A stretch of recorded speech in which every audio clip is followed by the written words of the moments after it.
Danny Karen here with Danny Karen Goodness. You know what's good? I mean, really good. I'd like to give a big shout out to Middle Country Automotive in Selden, New York. They do a great job with my car, with my truck. And I would like to say a big thank you to everyone that worked there and worked on my truck. They're very knowledgeable. They don't hassle you. They don't make you feel uncomfortable in any way. I like to say that they tell you what you need. They don't put on the pressure, which is good. I totally trust them because I can't trust myself when it comes to fixing my own truck. But that's okay. We're all right. And I like to say that a big thank you to Middle Country Automotive in Selden. When they tell you what you need to get done next, they give you a time frame on like when that should be.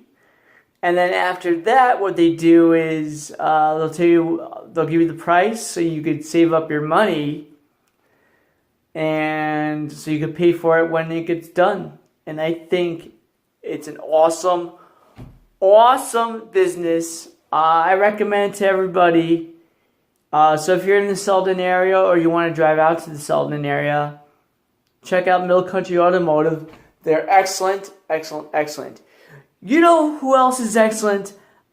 I would have to say this guy over here, Ted Carney. Please give him a round of applause. It's a shy audience, Ted. I apologize. It's all cool. So, you are a proud member of the 300 Club. Yes, indeed. You did that once, right? Twice. Twice. Yes. Can you tell everyone out there about the first time, the very first time? Wow. Well, it happened back on December 10th this past year, 2017. It was at Bolero in Sayville, which was called AMF Sayville Lanes, and now they changed the name to it, and it's under different management, different ownership, stuff like that. And the first game that I shot was a 237, and the last the last 5 frames I closed with 5 strikes in a row. And then the whole brand new game came, and I didn't expect to be hitting that high. The interesting thing was I just started off, just normal, throwing every shot in the pocket. And next thing I know, after I throw the front 6 strikes, I didn't glance up at the scoreboard, because that's happened to me several other times. And my father said, after you get the front 6 strikes, don't look at the scoreboard because you're going to jinx yourself. So then I threw threw the 7th shot, and then the 8th shot, and then the 9th shot, and then when the 10th frame came, that's when I started really getting nervous, and that's when my legs and my hands were shaking like a leaf, like you wouldn't believe. And a very good friend of mine named Ike Nelson asked me, "You getting nervous?" And I said, "Yeah, I am." And he said, "Just relax yourself, just calm down. Just take it easy. Just take a deep breath." So before that, actually, I was after that, actually, I was standing up and I was just trying to make myself laugh, just trying to take my mind off it, and I was doing the Irish jig, just making myself and my teammates laugh. So then came the 10th frame, and I got the ball in my hand, and my wrist was doing this. Then Wow. I got up and I threw the 10th strike. I'm like, yes. Then I got off the approach, took a deep breath, threw the 11th shot, and there was another strike. I'm like, yes. And I said to myself, one more time, Ted, you could do it. So I gave my phone over to Ike. I said, "Ike, take the phone. Please take my last shot." And my other very good friend, Peter Napodi, he got his phone out, and he taped my last shot also. And then really came the big moment. And so before I got on the approach, I took a deep breath. And literally, I was like in the most shaking mood like ever. Like my legs were literally going back and forth. My hand was literally going like this. Got the ball in my hand. Took another deep breath. Like that. And then I got up and I threw the 12th shot. And I hear Peter and Ike going, "Come on, Ted! Come on, Ted!" And I'm like, "Yes!"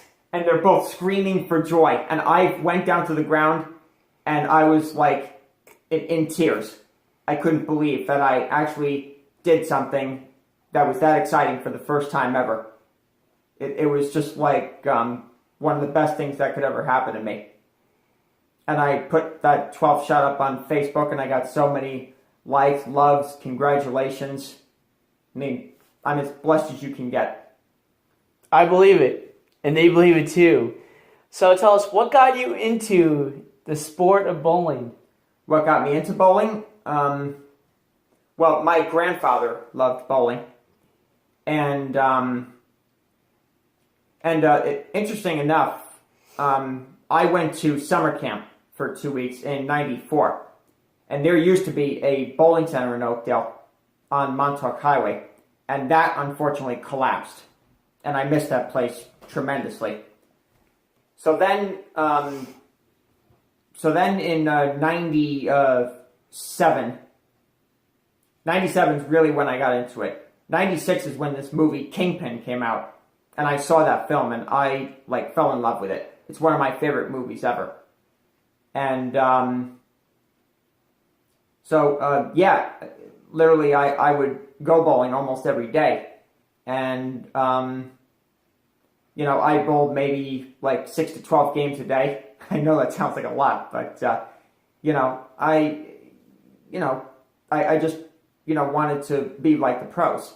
Certainly not travel all over the world, but, just try to be almost as competitive as they are. And it's just something that's extremely enjoyable, and it takes my mind off of the things. Awesome. So now you're in a league now. Yeah. So I'm on 2 leagues a week. let's hear about them. Well, first is the Sunday Cheapo League. Sunday Cheapo League. Yep. I like the sound of that. And the other one is the Monday Early Mixed. Oh, we got to hear about Sunday Cheapos. Both are at Bolero in Sayville. Well, the Sunday Cheapo League, there's a certain gentleman who is the president, because obviously there's a president of every league, and you know who that person is? This guy right here. It's him. I was thinking of somebody else, but I guess it's Ted, and I'm glad it is Ted. Yep. So you're the president of Cheapos. Yes, I am. Yep. So how much to get in? What are the rules? It's $15 a week. 15 a week. Yeah. Not bad. Mm-hmm. And my friend Mike Lapine is the treasurer. He makes sure that everyone, gathers the money in, gets all the envelopes in, and all that stuff like that. Wow. Mm-hmm. So what are the times at Cheapos, with Cheapos?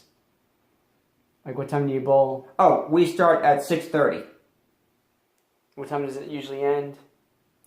Around, I think, between 8 and 8:30. Not bad. Yeah. So it's it's an hour and a half, 2 hour deal. Yeah. And it's a 3-game set. 2-piece team.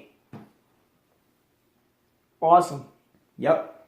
So, and the Monday Early Mix League is a 4-piece team. And that's also a 3-game set. And that takes a couple hours also. So, what is in bowling terms? What is considered a handicap? Handicap. I guess it depends on the average and all that stuff. Oh yeah. Yeah, I think so. I don't know. I could be wrong, but people know more about leagues than I do. All right, not bad. Yep. So later on, we'll check out your bowling balls. Yes. Sweet and I have deal. 3 bowling balls. 3 bowling balls. Well, One of them is for slick conditions. Another one is for dry conditions, and the other one is a plastic spare ball. Like say you leave a 10 pin, which is the pin all the way on the right. Right. Then I switch to that ball, and I break my wrist back. I keep it in a straight position, and I throw it right where the pin is. Awesome. So later on, in another video, we're going to be taking a tour of Ted Carney's bowling balls. Yep. So Ted, I'd like to thank you for joining me today. Thank you very much, Dan. You I are- really enjoyed it. We enjoy Ted. Ted, we enjoy you. Well, thank you. Thank you, Ted. My And, pleasure. Hopefully you come back again sometime Yes. in the near future. Absolutely. Awesome. And we'll see you later. Right. See ya. Peace and love.